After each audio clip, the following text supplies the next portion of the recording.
नमस्कार, मैं हूं आपके साथ अनुष्का और आप देख रहे हैं एमपी फर्स्ट न्यूज। तोपखाना स्थित मदार गेट जमात खाना पर हज यात्रा पर जाने वाले यात्रियों को स्वास्थ्य कैंप लगाकर टीकाकरण किया गया। साथ ही यात्रा पर जाने वाले लोगों को ट्रेनिंग भी दी गई। हज कमेटी ऑफ इंडिया के नईम खान एवं इकबाल हुसैन ने जानकारी देते हुए बताया कि उज्जैन से हज यात्रा पर जाने 520 यात्रियों को वैक्सीनेशन के लिए कैंप आयोजित किया गया। कार्यक्रम में मुख्य अतिथि के रूप में शहर काजी खलीकुर रहमान साहब व मध्य प्रदेश राज्य वक्फ बोर्ड के अध्यक्ष डॉक्टर सनवर पटेल साहब उपस्थित थे। टीकाकरण और परीक्षण का आयोजन हज कमेटी एवं इंतजामिया कमेटी वक्फ द्वारा किया गया। इसमें हज पर जाने वाले यात्रियों को बताया गया किस तरह से उन्हें किन किन बातों का ध्यान रखना है। साथ ही स्वास्थ्य विभाग की टीम का स्वागत सम्मान भी किया गया। किन किन चीज़ों का उन्हें ध्यान रखना है, इस पूरी बात की जानकारी उन्हें ट्रेनिंग के माध्यम से दी गई। स्वास्थ्य विभाग की टीम के द्वारा सभी हज पर जाने वाले यात्रियों को टीके लगाए गए। कमेटी द्वारा डॉक्टर एवं स्वास्थ्य विभाग टीम का गिफ्ट देकर सम्मानित किया गया। डॉक्टर एवं कार्यक्रम में आए सभी का मध्य प्रदेश राज्य वक्फ बोर्ड के मेंबर फैजान खान ने सभी का आभार माना। इस मौके पर कमेटी के लोग बड़ी संख्या में उपस्थित थे। कार्यक्रम में मुख्य अतिथियों द्वारा हज पर जाने वाले यात्री को मुबारकबाद पेश की। क्या संदेश दिया गया आपके द्वारा? देखिए, सबसे पहले तो मैं सारे आज़मीन हज को मुबारकबाद पेश करता हूं जो अल्लाह के मेहमान बनकर इस बार हज पर जा रहे हैं और जिनको इस बार मौका मिला हज पर जाने का, उनको बहुत बहुत मुबारकबाद पेश करता हूं। अल्लाह ताला से दुआ करता हूं कि इनके सफ़र को आसान फरमाए और इनके हज को कबूल फरमाए। साथ ही में मध्य प्रदेश शासन और हज कमेटी, वक्फ बोर्ड के हमारे मेंबर और यहाँ की जो कमेटी है, उन सब लोगों का शुक्रिया अदा करता हूँ कि जिस प्रकार से शासन ने पूरी फिक्र करते हुए, पूरी चिंता करते हुए टीकाकरण का यहाँ आयोजन करवाया। फैजान खान साहब के जो यहाँ के सदर हैं, उन्होंने यहाँ पर एक अच्छा ट्रेनिंग कैंप आयोजित कराया। उलेमा हजरात वहाँ के अरकान के बारे में बताएंगे, वहाँ की जो कानूनी व्यवस्था है उसके बारे में भी हम बताने की कोशिश करेंगे। और मध्य प्रदेश शासन के स्वास्थ्य विभाग ने जिस प्रकार से यहाँ टीकाकरण का आयोजन किया है, मैं उसके लिए उनका भी अभिनंदन करता हूँ, उनका शुक्रिया अदा करता हूँ। आज यहाँ उज्जैन ज़िले से जो 520 हज यात्री हज यात्रा पर जा रहे हैं, उनके टीकाकरण और पोलियो की दवा पिलाने के लिए यहाँ पर आज ये प्रोग्राम रखा गया था, जिसमें मध्य प्रदेश वक्फ बोर्ड के चेयरमैन डॉक्टर सनवर पटेल साहब मुख्य अतिथि थे और फैज़ान खान साहब जो मध्य प्रदेश वक्फ बोर्ड के मेंबर हैं वो यहाँ, और यहाँ की इंतज़ामिया कमेटी के सदर भी हैं, वो भी इसमें मुख्य अतिथि थे। आज यहाँ जो हाजियों को तरबियत भी दी गई है कि वहाँ सऊदी अरब में वो किस तरह से सफ़र करेंगे, किस तरह से एयरपोर्ट के ऊपर रहेंगे, क्या सामान अपने साथ में ले जाएंगे, क्या सामान नहीं ले जाने का है, और सारी जानकारी उनको यहाँ पर आज दी गई है। और यहाँ पर ख़ास तौर से मुल्क के अमन अमान के लिए, शांति के लिए और प्रदेश की शांति के लिए, तरक्की के लिए, इसके लिए दुआएँ की गई हैं।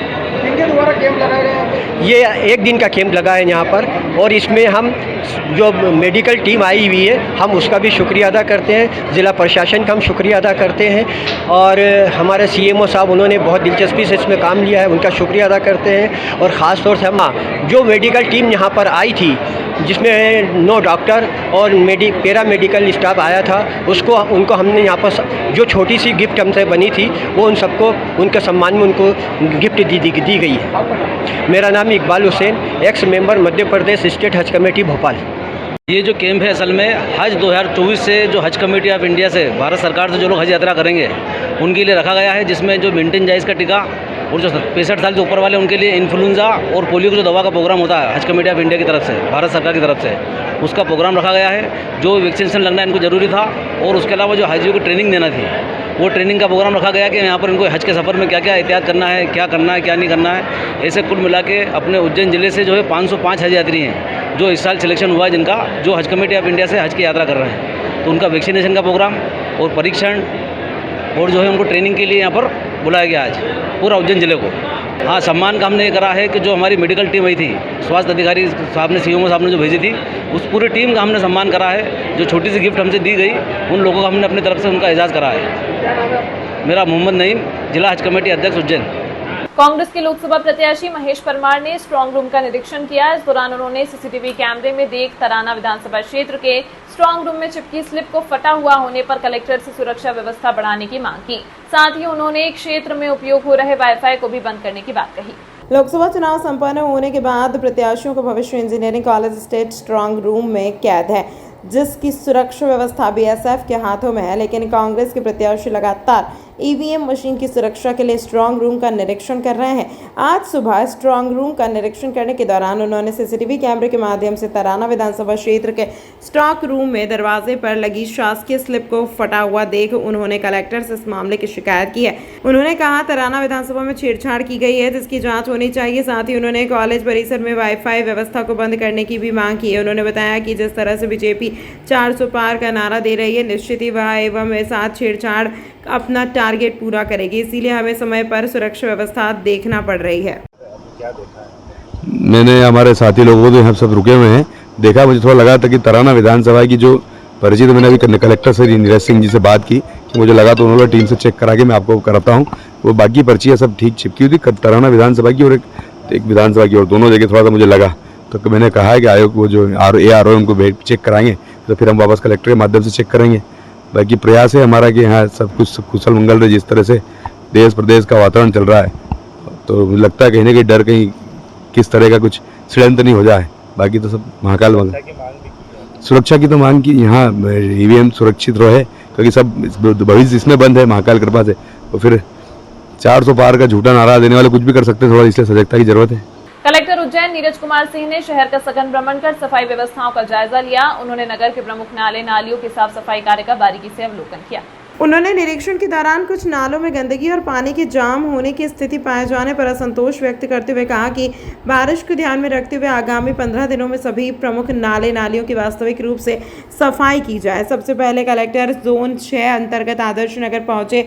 उन्होंने यहां स्थित नाले से निकासी की स्थिति देखी। उन्होंने शिप्रा विहार का भी भ्रमण कर यहां स्थित नाले की सफाई कराने के निर्देश दिए। कलेक्टर श्री सिंह ने लो लाइन एरिया डाबरी पीठा से पैदल भ्रमण कर लोहे के पुल तक जल की निकासी की देखी। उन्होंने वार्ड नंबर 24 के नाले का चैम्बर खुलवाकर नाले में पानी के बहाव का अवलोकन किया। उन्होंने बेगमबाग के नाले से लेकर रुद्र सागर तक भी जल निकासी का बारीकी से जायजा लिया। उन्होंने वर्षा पूर्व नाली नालियों की व्यवस्थित ढंग से साफ सफाई किए जाने के निर्देश दिए। निरीक्षण के दौरान कलेक्टर श्री सिंह ने वार्ड नंबर 23 और 24 के रहवासियों से चर्चा भी की। रहवासियों द्वारा निम्न गुणवत्ता के पानी मिलने की समस्या बताई, जिस पर कलेक्टर श्री सिंह ने नगर निगम के अमले को टीम भेजकर पानी की गुणवत्ता सुनिश्चित करने के निर्देश दिए। निरीक्षण के दौरान उपायुक्त नगर निगम कृतिका भीमावत सहित नगर निगम के अन्य अधिकारी कर्मचारी उपस्थित रहे। नालों की साफ सफाई आवश्यक है, जिससे कि अनावश्यक रूप से पानी नल पे ओवरफ्लो ना हो। इसके लिए नगर निगम द्वारा लोगों की ड्यूटी लगाई गई है, जिसका निरीक्षण किया गया है। कुछ जगहों पर साफ सफाई चल रही है, कुछ जगहों पर अभी साफ सफाई करवाने की आवश्यकता है, तो इसमें समुचित निर्देश दिए गए हैं इसको अगले 15 दिवस में सारी साफ सफाई करवाने के। और इसमें जिला स्तर से भी मॉनिटरिंग के लिए एक टीम गठित की जा रही है, जो कि प्रतिदिन मॉनिटरिंग करके इंश्योर करेगी कि प्रॉपर साफ सफाई। सर यहाँ के कितने नालों का निरीक्षण किया? आज करीब 8 नालों का निरीक्षण किया है और जो बचे हुए हैं उनका निरीक्षण आगे किया जाएगा। यहाँ सर नालों के ऊपर जो निर्माण है उसके लिए भी कुछ कार्रवाई करें? यदि अनावश्यक रूप से कहीं पर अनाधिकृत निर्माण है जिसकी वजह से नाला का फ्लो बाधित हो रहा है, तो नगर निगम द्वारा उनको भी नोटिस दे करके उनके खिलाफ भी कार्रवाई की जाएगी। Thank you. महाराष्ट्र के भंडारा गोंदिया संसदीय क्षेत्र के कर्मठ सांसद श्री सुनील जी मेंढे की पत्नी ने बाबा महाकाल के दर्शन कर आशीर्वाद लिया। इस संस्था का उद्देश्य संस्कारित माता संस्कारित राष्ट्र है। चर्चा में श्रीमती शुभांगी मेढे जी ने बताया कि सदाचार और संस्कार, संस्कारित माँ, हर घर मंदिर बने, संस्कारित संतति हो।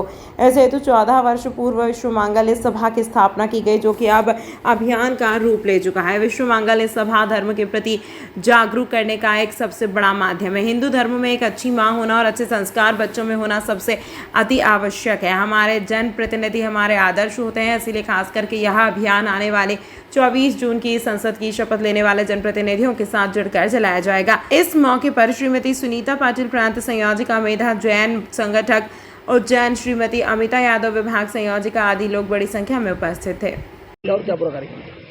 आज हम लोग यहाँ पर महाकालेश्वर के दर्शन करने का सौभाग्य हमें प्राप्त हुआ। श्रीमती शुभांगी जी मेढे जी प्रधानी हैं, तो हम लोगों ने आज महाकाल भगवान से यही प्रार्थना की है कि विश्व मांगल्य सभा जो अपना लक्ष्य लेके आगे बढ़ रही है, उसमें अपनी अग्रता को आगे उत्तरोत्तर आगे बढ़ती रहे और हम एक नए समाज को संगठित करके और समाज में अपनी पुरातन संस्कृति को बरकरार रखें और विश्व मांगल्य सभा की सारी जो प्रकल्पना चल रही है उसकी ओर हम लोग उत्तरोत्तर बढ़ते रहें। यही हम लोगों ने महाकाल भगवान से प्रार्थना की है। महाकाल भगवान के हम लोगों ने दर्शन करवाए। अब हम लोगों ने महाकाल मंदिर में ये दर्शन करने के लिए पधारे थे, हार फूल भेंट करके श्रीफल देकर उन लोगों का उनका स्वागत किया। अमिता यादव। आज उज्जैन में पधारे सौभाग्यवती शुभांगी जी मेंढे, जो कि भंडारा गोंदिया के सांसद सुनील जी मेंढे की पत्नी हैं, और हमारे विश्व मांगल्य सभा जो संगठन है पूरे भारत में जो महिलाओं को संस्कारित करने का काम करते हैं, उनकी राष्ट्रीय संपर्क प्रमुख अधिकारी हैं। और बहुत ही तन्मयता से आपने इस कार्य को आगे विस्तार किया है और पूरे देश में सभी महिलाओं को संस्कारित करने के कार्य को यहाँ से बाबा महाकाल का आशीर्वाद लेकर आप जा रहे हैं। हम सब प्रार्थना करते हैं कि आगामी समय में हमारा संगठन बहुत अच्छे तरीके से काम करे और बाबा महाकाल का आशीर्वाद हमारे संगठन के साथ आपके पूरे परिवार पर बना रहे। बहुत बहुत अच्छा लगा हमको, धन्यवाद। मेरा नाम श्रीमती मेघा जितेंद्र जैन। महाकालेश्वर मंदिर उज्जैन आए हैं। यहाँ के ज्योतिर्लिंग का दर्शन करके, शयन आरती करके हम यहाँ से एक शुरुआत करने जा रहे हैं। हम राष्ट्रीय संपर्क प्रमुख हैं विश्व मांगल्य सभा के। हम हर घर अच्छी माँ की निर्मिति जो देव देश धर्म जानती है, देव के लिए जो प्रभु श्री राम है और महाकालेश्वर है, श्री कृष्ण है, वो घर में वास हो उनका, जिसे हर घर मंदिर, हर घर पूजा चलती रहे, मंदिर में दिया जलता रहे, ये हमारा स्लोगन है। और उस विषय में हम धर्म जाने, मातृधर्म, पितृधर्म और कर्तव्य धर्म, ध्येय धर्म, इससे लेके बात करते हैं, जिसमें हम संस्कृति और अपनी परंपरा जानने वाली पीढ़ी ये सब समझे, इसलिए काम करते हैं। और उसी से जैसे हर निर्माण, मंदिर निर्माण जो राष्ट्र निर्मिति का स्थान है, जैसे अयोध्या का मंदिर हो और यह महाकालेश्वर मंदिर का कॉरिडोर हो, और वैसे ही काशी विश्वनाथ का मंदिर हो, ये सभी कॉरिडोर ये दर्शाता है कि मंदिर निर्माण से राष्ट्र निर्माण। इसी बात के लिए आने वाली पीढ़ी को ये सब जानने के लिए, अपने धर्म के लिए और सनातन धर्म उनकी सभी विशेषताएं जाने, इसलिए हम कार्य कर रहे हैं। और बाबा महाकाल से आपने किस प्रकार की प्रार्थना करी और महिलाओं के लिए क्या आपकी योजना है?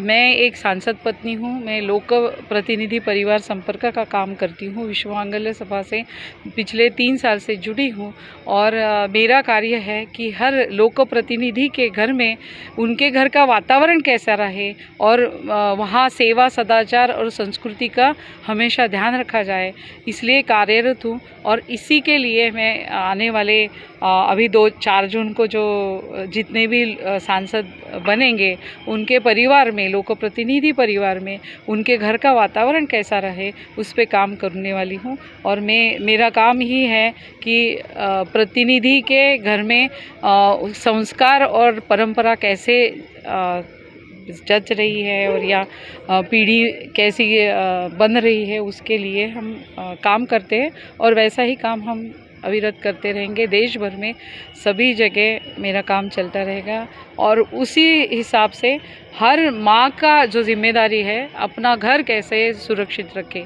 अगर परिवार सुरक्षित रहे तो ही देश सुरक्षित रह सकता है।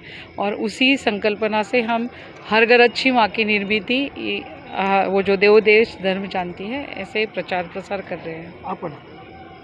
हाँ, मेरा नाम, मैं शुभांगी सुनील मेंढे, महाराष्ट्र के वहाँ से भंडारा गोंदिया के सांसद हैं, उनकी पत्नी हूँ और मैं विश्व मांगल्य सभा का राष्ट्रीय संपर्क प्रमुख करके का दायित्व है और वो काम करती हूँ। किराने की दुकान संचालित करने वाले युवक, उसके भाई और उसकी पत्नी के साथ शराब के नशे में परिवार के ही काका द्वारा मारपीट का मामला सामने आया है। भैरवगढ़ थाना क्षेत्र में युवक, उसकी भाई और उसकी पत्नी के साथ मारपीट का मामला सामने आया है। विवाद में दोनों पक्ष के लोग घायल हुए हैं। घायल युवक शिव दायमा ने जानकारी देते हुए बताया कि उनके काका शराब के नशे में आए दिन महिलाओं के साथ मारपीट की बात कहते थे। जब युवक अपनी एक दुकान खोलने के लिए जा रहा था, तभी शराब के नशे में उसके काका आए और उसकी पत्नी के साथ मारपीट और गाली गलौज की बात कहने लगे। जब युवक ने विरोध किया तो शराब के नशे में उसके काका ने युवक पर हमला कर दिया। बीच बचाव में उसकी पत्नी और उसके भाई पर भी मारपीट की है। घटना में घायल 3 लोगों का उपचार उज्जैन के जिला अस्पताल में चल रहा है। वहीं पुलिस मामले की जांच कर रही है। दोनों की ओर से पुलिस ने शिकायत दर्ज कर ली है। सर, मैं दुकान पे जा रहा था सुबह, किराने की दुकान पे मेरी, तो मेरे अंकल डोंगर सिंह अंकल ने मेरी औरत को मारने कूटने की धमकी दी और मारा। तो मैं गया तो मेरे को लट वट चलाई और मेरे पे मारा, हमला कर दिया। तो किस बारे क्या करना चाहते हैं? बस ऐसे शराब पी के गाली गुप्ता करते और औरतों को मारने की धमकी करते।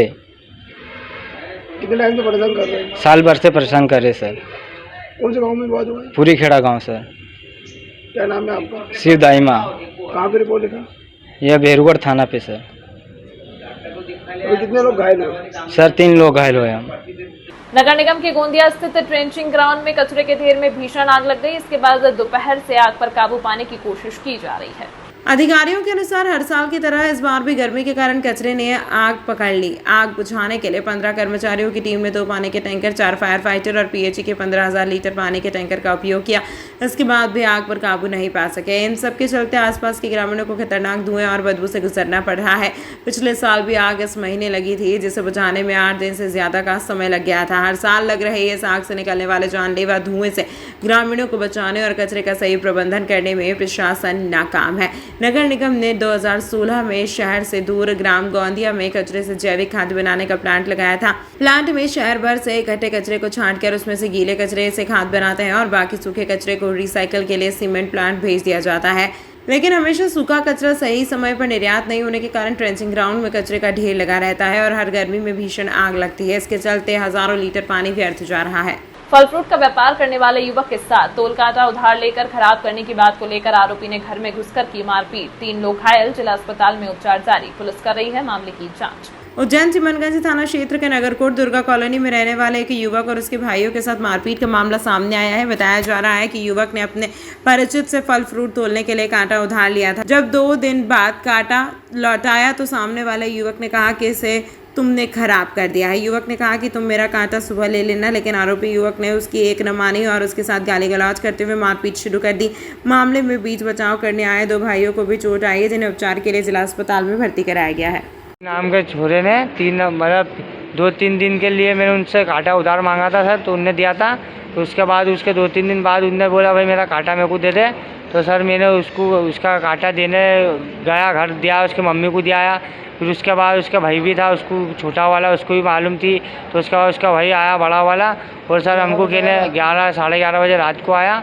फिर उसके बाद बोलने लगा मेरा कांटा तुमने कहा है किसने बाहर निकल, मेरा कांटा ख़राब कर दिया। और उसके बाद फिर सर हम पे मेरा गाली गुलोच करने लगा।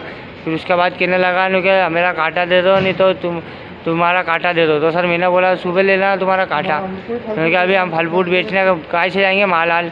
तो इतने में तो सर उन्हें गाली गुलोच करने लगा, हाथापाई करने लगा, कांटा छीना झपटी करने लगा और मारकूट करने लगा हम। तो उसके बाद फिर हमने सोचा नहीं कि मैं भैया सुबह दे देंगे, तो दोस्त यार को बुला के मारा कूटी करने लगा हम। सर 2 घायल हैं और एक मेरा भाई, 3 जने थे सर हम। कहाँ पर बात हुई? गणेश क्या ये बात कौन सी जगह पर? ये नगरकोट गणेश टेकरी, नगरकोट दुर्गा कॉलोनी तरफ। क्या काम करते हो? सर फल फ्रूट की दुकान लगाते हैं हाट बाजार में, कभी ठेले पे कभी रोड पे। क्या नाम है आपका? कृष्णा। कहाँ रहते हो? ये गणेश टेकरी पटेल नगर। वहीं बात हो? नहीं उसके मतलब उसका घर के बोलने गए थे मैं भाई तूने ऐसी फोकट गाली गुलोच क्यों कर रहा है घर पे आके। तमाम महत्वपूर्ण खबरों के लिए देखते रहिए MP फर्स्ट न्यूज।